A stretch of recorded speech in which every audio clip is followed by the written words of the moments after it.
Welcome back to our Peace Through Strength podcast, brought to you by the American Security Council Foundation.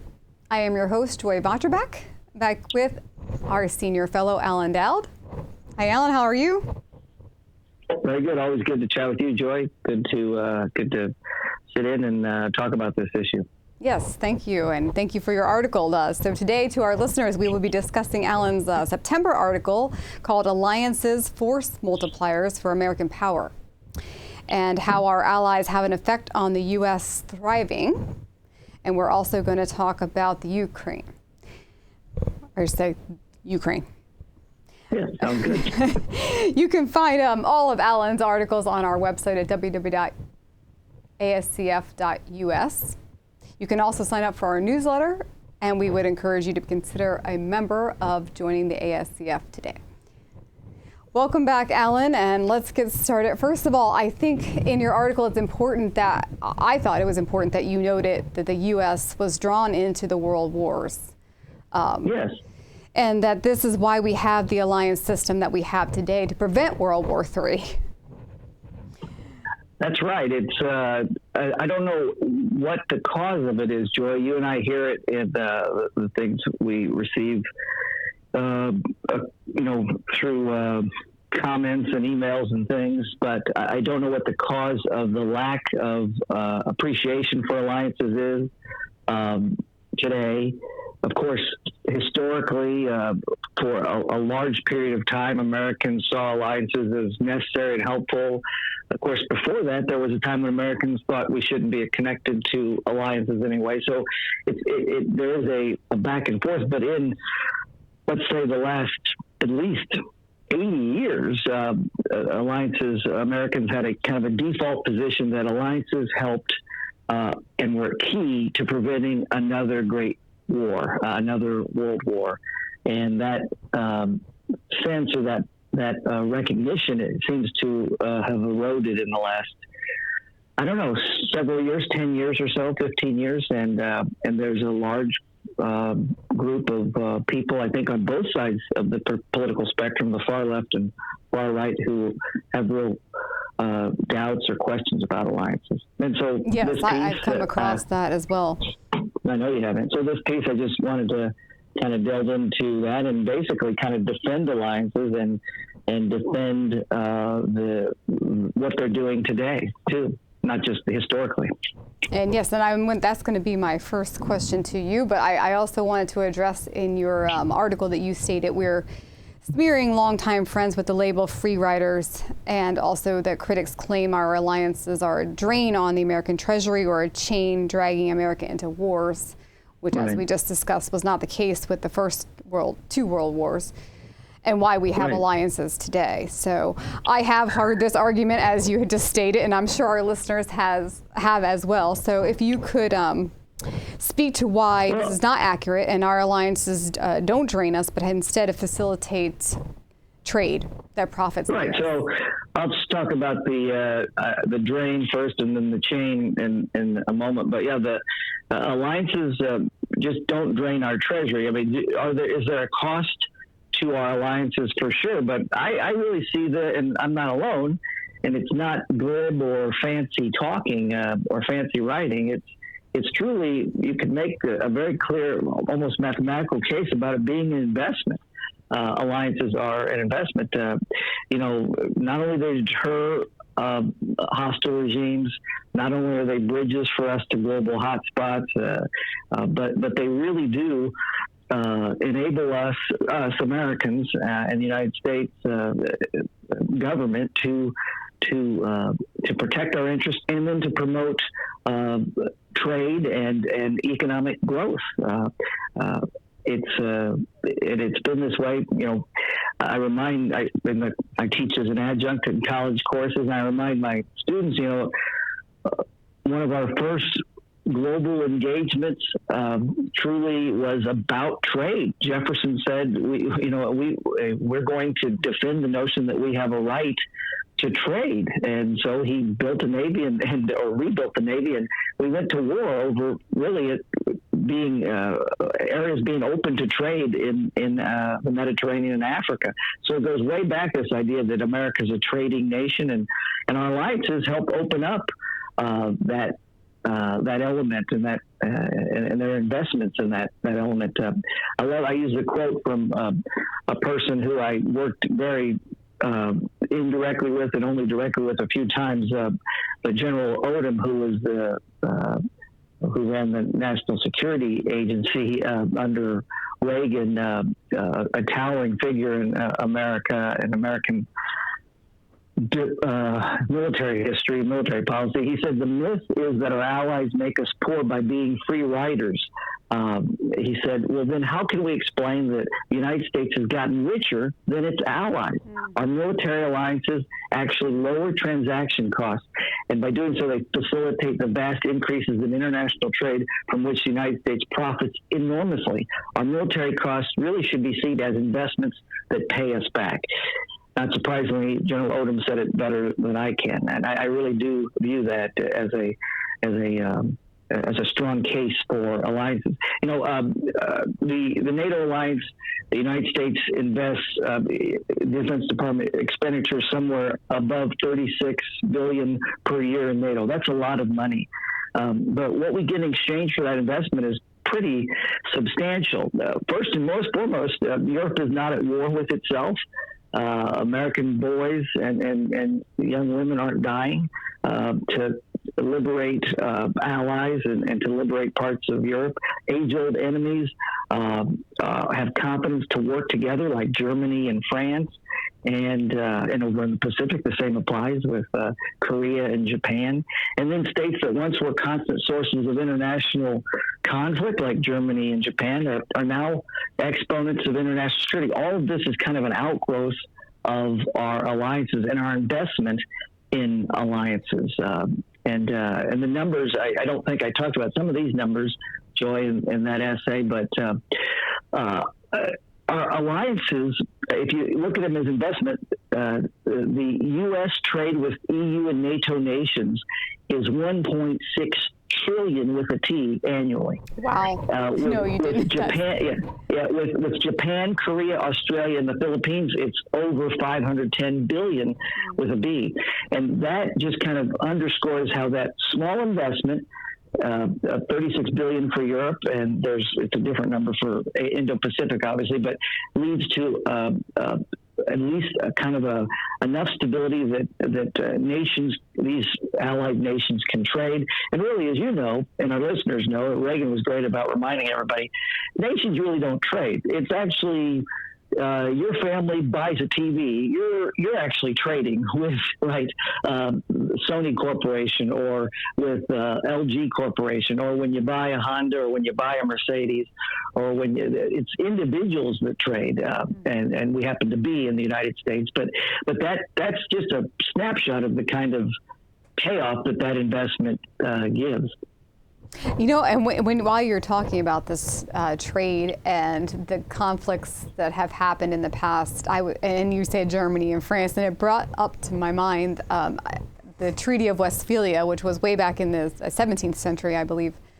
Yes, 1600s, right? Yes, studied that in international relations theory class, and we were talking about how they really ended some of the wars that were going on in the European arena there, with different problems with religion and other circumstances, but that these were sovereign, if they would see them as sovereign nations, they could trade. Yes, that makes sense. And it's something that, as you know, that was a foundation stone for what became what we call nowadays the liberal international order, which key to that is free trade. And America's always been committed to trading. It's always been a trading nation. I mentioned the Jefferson example. We've come and gone. Sometimes we've had a stronger commitment to free trade than others. Sometimes we drift into mercantilism, but trade does benefit America and individual Americans, and it really does generally speaking, it really does help promote peace too. Most of the time, nations that trade with each other don't go to war. Now, there are exceptions. World War I, pre-World War I, Germany and Britain traded quite a bit, and they went to war. But that's the side of the argument that they're a drain on us.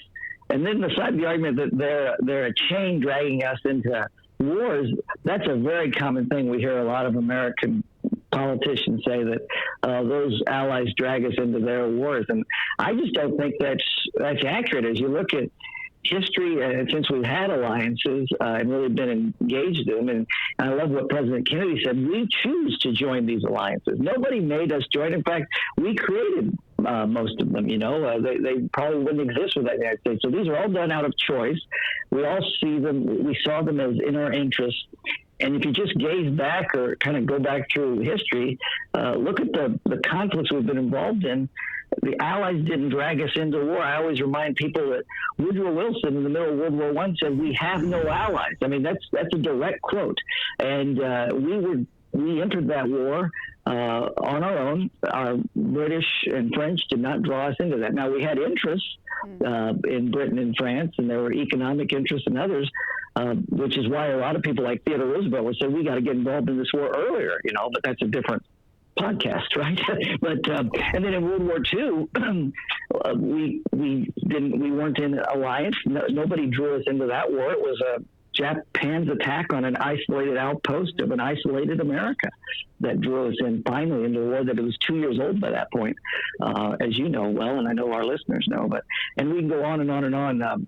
Alliances didn't draw us into Korea in 1950, Afghanistan in 2001, Iraq in 91, or 2003, or 2014. Remember, we've gone back to Iraq many times, which is a function of how broken Iraq is, not a function of American failure, by the way.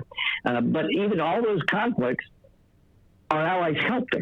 Even though nobody drew us into those wars, our interests drew us into those wars. In all those conflicts, our allies helped us. You know so well, coming from a military family, how much our allies have helped us in the war on terror. And of course, those of us who know what Korea, there were some 15 countries that came to our side and South Korea's side to fight in that war. And I thought it was a good point what you said about Afghanistan as well, and how many countries were involved with that. Oh yes, dozens were a part of ISAF that was under NATO command, and I always remind people that they were, Manhattan was attacked, the Pentagon was attacked, our military headquarters, our greatest city was attacked. Not Britain, not France's, not Belgium's, but yet those countries, Canada, others sent thousands and thousands of troops. Australia, we can go on and on, from all around the world to fight our war, really. So our allies, I think, we sometimes underappreciate them. Certainly there are free riders, for sure, some of them, but a lot of them really do contribute their share, I would submit. And that's what my essay was trying to make the case. Yes, I thought that was very good too. And I know your essay didn't really expand too much on Ukraine, but so Ukraine is not a NATO ally. They want to be. But NATO nations are supporting them both military and financially. Understandably, we want to contribute, and we are contributing the most by far, and we're supporting their democracy and their sovereignty. But we also know the Ukraine has had some transparency issues and corruption in their government. So I guess, Alan, I would ask you, do you think the U.S. should continue or should require more transparency and accountability on the aid being sent to the Ukraine? Well, just recently, as you know, I don't know if all of our listeners know because it happened, I think, in the last week, the DOD did say it was going to appoint an inspector general for Ukraine aid. I think that's a good idea. I think transparency is never a bad thing. More transparency is never a bad thing. And if the IG, I read most of the IG reports from Afghanistan over the years that they put out I think it was a monthly or quarterly report, a voluminous amount of data there about how aid was being used and how effective it was and ineffective in some places. And then the Congress was able to read that and then make adjustments So I think more transparency is never a bad thing. The IG being appointed is a good thing. And I'm not going to say however, I'll say full stop. Ukraine is in the middle of a war for its existence. Ukraine has you just said it, Joy, a history of corruption issues. Many East and Central European countries have had that issue. Many countries do. But I think there are good signs in Ukraine. It's less corrupt today than it was a decade ago. And 5 years ago, it was less corrupt than it was a decade ago. It's getting better. Just recently, and President Zelensky has fired and sacked people and groups of individuals off and on. He just did. I think there were some in March or April, pretty high-level people that he fired because of concerns about corruption. I think those are good signs. So that's not a hedging answer to your question. I'd say it's good that there's an IG, and I think it's good for us to say to our Ukrainian partners that we need you to use this aid and use this, because you said it, Joy. It's not just we're not just sending 155 millimeter shells and ATACMS and rockets and things and tanks. We're sending economic and humanitarian aid too. We need to make sure this is used for the intent and purposes we've given it to you. So I think those are fair things to say to a partner. I do think we should keep in mind that they're in a war for their existence, however. So if they're not crossing every T or dotting every I, I don't know if that's the end of the world, to be candid, because I do think that Ukraine is on the front lines of freedom. And you know better than I and your listeners know, and American Security Council Foundation is rooted in and connected to Reagan, President Reagan. It's a Reaganite organization. As much as I've studied and read President Reagan's speeches, policies, much as I teach about him and write about him, there's no doubt in my mind that President Reagan would be sending aid to Ukraine today. For two reasons. The first is that it's a part of the free world. It's a democracy under attack by a dictator. Mm-hmm. And he had, whatever you want to call it, a romantic sense, a warm place in his heart, an idealism about him that was, we're going to stand on the side of freedom fighters. That's a good thing. I think Americans, when we live up to ideals, that's a good thing. However, and maybe even more important, Reagan was also motivated by interest. And in Ukraine, if President Reagan were president today, he'd see it was in our interest to make the Russian regime bleed. They've stepped in it. They've made a terrible strategic mistake, and we are going to deliver them a strategic defeat. The reason I know he would take that stance is he did that in Afghanistan. I mean, he made the Russians, the Soviets, bleed. So, and I don't, Reagan believed in the big picture, and I suspect he would say, we want them to not be misusing the funds. We don't want to support a corrupt country, but let's make sure we don't, to use that old saying, have the perfect be the enemy of the possible. We need to get these weapons to Ukraine so that they can maintain their sovereignty, be a free country, and move into being what they desire, which is a European country that's independent, sovereign, free, and has never desired or wanted to make war on Russia. It's a war of aggression against them. So that's kind of my long view of the corruption issue, but I think it's good that there's an IG, and it sounds like it's bipartisan support, which is a good thing. And I think that will... You mentioned transparency. There's organizations like Transparency International that measure each country's corruption levels, and Ukraine, I believe, is moving in the right direction on that. Yes, I was just looking at their numbers actually as you're. Oh, good. So yeah, I'm not surprised you.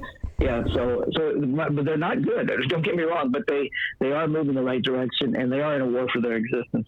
And I did read about what you were saying, them making the right moves and moving toward a better transparency and accountability. So I'm glad we do have an IG on that.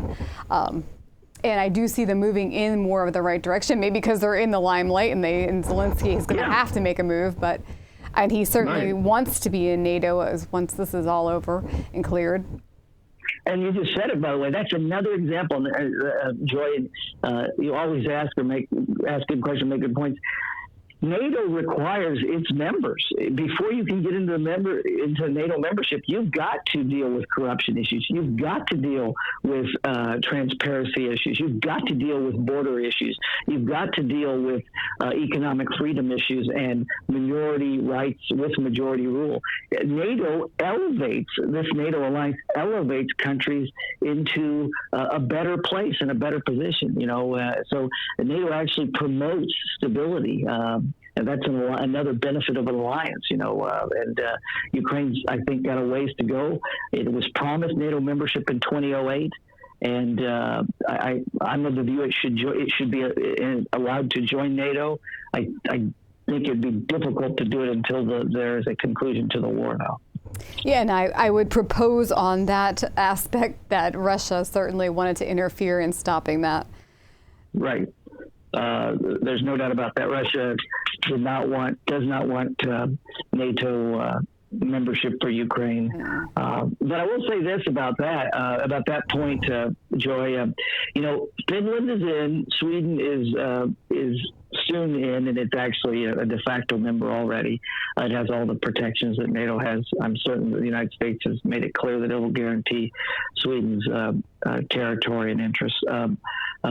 I think Moscow's reaction to those two countries moving into NATO pretty much speaks volumes and puts the lie to the idea that NATO is truly a threat to Russia, because Russia has actually moved troops away from the Finnish border since Finland joined NATO. That if you were that concerned, you, Putin, and you, the Russian regime, about NATO being on your borders, well, Russia's border with NATO grew by about 800 miles when Finland joined, and they actually have moved troops away from the border. I actually don't think this is, I think that's a pretext or a contrivance for Putin to say that, and as has been about Ukraine joining. I think it's always been that he doesn't see Ukraine as a sovereign state, always has seen it as an appendage of a greater Russian empire. And the NATO thing was just kind of a canard for him. Putin and his defenders in the West, I think, have it precisely backwards. They say that Russia invaded Ukraine because Ukraine wanted to join NATO. But in reality, Ukraine wanted to join NATO because Putin was going to invade Ukraine. And that was always the case. And you and I know that the invasion began in 2014, not in 2022. Right. So that's important, I think, for listeners to keep in mind that if NATO really was the threat he said it was, NATO's never attacked the Soviet Union or Russia. He would be pouring troops on the Finnish border, but he's pulling them away. I think that kind of puts the lie to his claim. That is a good point and very interesting. As we saw in our last episode, the maps of the Arctic there, and where Finland and Russia certainly have very close bases in the Arctic. But you walked right into my next question, because I was going to say, in light of also the incursions between Poland and Belarus and their airspaces there, do you think that adding more NATO members close to Putin's backyard will provoke him further or deter him? I think that, I'll paraphrase Churchill, he said of the Soviet Union at the beginning of the Cold War, there's nothing they have more respect for than strength, and nothing they have more contempt for than weakness. I think when individual allied nations or NATO alliance collectively shows weakness, Putin, like his predecessors, both in the Soviet state at least, I think he tries to capitalize on that weakness. I think when they show strength, I think they actually back down. That's my view. Now, that being said, Ukraine and Georgia are the main candidates for NATO membership. I mentioned Finland and Sweden already, that one is in and one is de facto in. Moldova doesn't appear to want in NATO very much. It's another sometimes mentioned as a candidate. Belarus is as a Putin puppet, so that's not. Yes. So I don't know if there's really many other countries that would join NATO, like you say, on his borders, on Russia's borders. Georgia and Ukraine definitely want in, and the reason they want in is because of what Moscow has done to its neighbors. Going back to the 1930s with the Balts in Poland, and then going into the Cold War era with Czechoslovakia and Hungary, and then going into the post-Cold War era with Georgia and Ukraine. There's pretty clear evidence of why you might want to have some type of security blanket if you're near Russia's borders, Yes. These countries aren't paranoid. They're dealing with reality, and they know that the one thing that does get Moscow's, I guess we could say, attention is NATO membership, and there's no coincidence, Joy, that he's not touched the Balts or Poland or Romania or the Czech or Slovak state, but he's attacked Ukraine and Georgia. The difference is some are in NATO and the two of them aren't. And I'm glad you brought up Georgia, because I actually was going to say that even prior to 2014 in Crimea was Georgia in 2008, right? Where he went. That's right. Yep, it went into Georgia and still has parts of Georgia, and they, like you said, wanted to be a NATO nation. So we see a pattern here developing, and I'm sure the Ukraine saw that as well. That's right. Now by the way, I don't blame NATO for not inviting him. Well, I think actually NATO kind of did the worst of both worlds in 2008 by saying we promised Georgia and Ukraine will be members at some day unspecified. So that actually left them in a no man's land, and then goaded Moscow, instead of saying we hope that they can be members one day, or they are members now. We're going to begin the accession process now, which would have prevented Putin from moving, I would say. But what happened in 2008, because of a compromise between it looks like history books now show the French and Germans on one side and the Americans and some others on the other, that the Americans wanted them to be invited in 2008, and then the accession process to begin so they could be in very soon thereafter. The French and Germans said no, so that this middle ground ended up being the worst of both worlds. Yes, as you mentioned or alluded to earlier, is that Putin respects that strength. So if we had showed a little more deterrence. That's right. That's right. And you're, the things you mentioned happening in and around the Polish border. We also have seen incidents with, I think, Romanian airspace being violated by Russian drones. Those are worrisome things. And in a technical sense, violating a country's airspace can be seen as an act of war. I think NATO's cooler heads prevail. That's the right thing. But if some of these things start falling on Romanian or Polish, citizens, then you do have a real concern there. And again, I wouldn't blame NATO for something that Russia's doing. That, to me, blaming Ukraine or blaming NATO for offering Ukraine membership is like blaming me for offering my neighbor a garden hose instead of the arsonist who's a serial arsonist setting fire to houses in my neighborhood. That just, to me, seems to be very backwards. The guy to blame is the arsonist, not the people offering a garden hose, So. And both Poland and Belarus have backed off of any accusations, it seems, to either side. Yes, and that's a good thing. And the Poles are serious. I mean, they are arming. They're the center of gravity in Europe now. They basically, you and I were raised during the some of the coldest, toughest days of the Cold War, the 70s and 80s. And you and I know, and those of us who are our age and older know, that Germany was kind of the center of gravity, West Germany, center of gravity of NATO and of NATO's defense. It's now Poland, and Poland is acting that way, like the West Germans did in the Cold War. They're fielding, sophisticated armor from America and South Korea, sophisticated air defenses, sophisticated warplanes to deter an attack that could come from Russia through Belarus. And the Russians in Belarus, I think, have gotten that signal. Yes, and it does seem like there's some, in Poland, there's some political moves going on with the elections coming up. So, yeah, there's a lot of concerns, I know, in the EU about some of Polish government's drift into not being as firm or taking the right stance on what we could call, liberal democracy, minority rights, political pluralism, and that's something they do need to be careful about. But I think with them so close to Belarus border and Russia there, and not to mention the fact they've already requested U.S. aid as far as military in their own country. So, in Poland? In Poland. Oh, yes. I mean, we just opened a garrison there. The U.S. Army just opened a garrison there.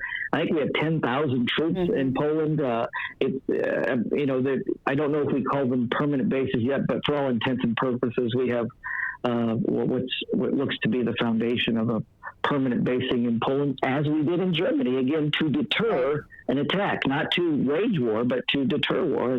And our alliances are helping us do that, just rounding things back to where you began in Europe. As General Mattis said years ago, if we didn't have NATO, we'd need to invent it today. And he said that before the 2022 invasion. And his wise words are correct, I think. I love what Reagan said. I use it at the beginning of that essay. It was a great quote that he said. He said, the NATO alliance is the core of America's foreign policy and our own security. He recognized that it was in our interest to be part of NATO and to make sure NATO was strong and able to deter. Yes, like as we went back to the beginning and stopping another world war from happening. So certainly, right. which is in everybody's interest. Russians, Americans, Ukrainians, Poles. That's in everyone's interest, and I'm firmly. History proves, as ASCF always underscores, the tagline, which is not glib, it's true. Peace through strength. Strength deters war. Strength is the surest way to peace. Washington believed it. TR believed it. Reagan believed it. Kennedy believed it. Eisenhower believed it. It is a proven formula for peace, and that is having deterrent military strength. And alliances are part of that. Absolutely. Thank you, Alan, for that, because I was going to say our peace through strength solutions. I always like to allude to some solution to this as far as peace through strength is concerned, and you said that continued support for our allies. And I also would maybe say accountability on our spending in the Ukraine, which I'm glad to hear is happening. Absolutely. And they want to be a part of Europe. They want to be part of NATO. They need to show accountability. They need to be transparent and fight corruption. There's corruption, by the way, in every democratic country, small d. But the question is, what do you do about it as the government? When you find it, do you ferret it out? Do you have checks and balances in place to try to prevent it as much as possible? That's the measure, and that's what Ukraine needs to strive toward. Mm-hmm. Absolutely. Well, thank you, Alan, again for coming on to our Peace Through Strength podcast, and I appreciate your article. Always a pleasure, Joy. And to our listeners, you can view all of Alan's articles on our website at www.ascf.us. Please sign up for our newsletter where you can get all of Alan's articles and articles by our senior analysts, as well as our podcasts and upcoming events. Follow us on Facebook, Instagram, and Twitter by typing in ASCF US, and subscribe, and please comment on our YouTube and Rumble channels. We'd love to hear your input on this podcast, as well as all of our previous ones. Thank you again, Alan. Thank you to our listeners. And join us again next time as we bring you more Peace Through Strength podcasts.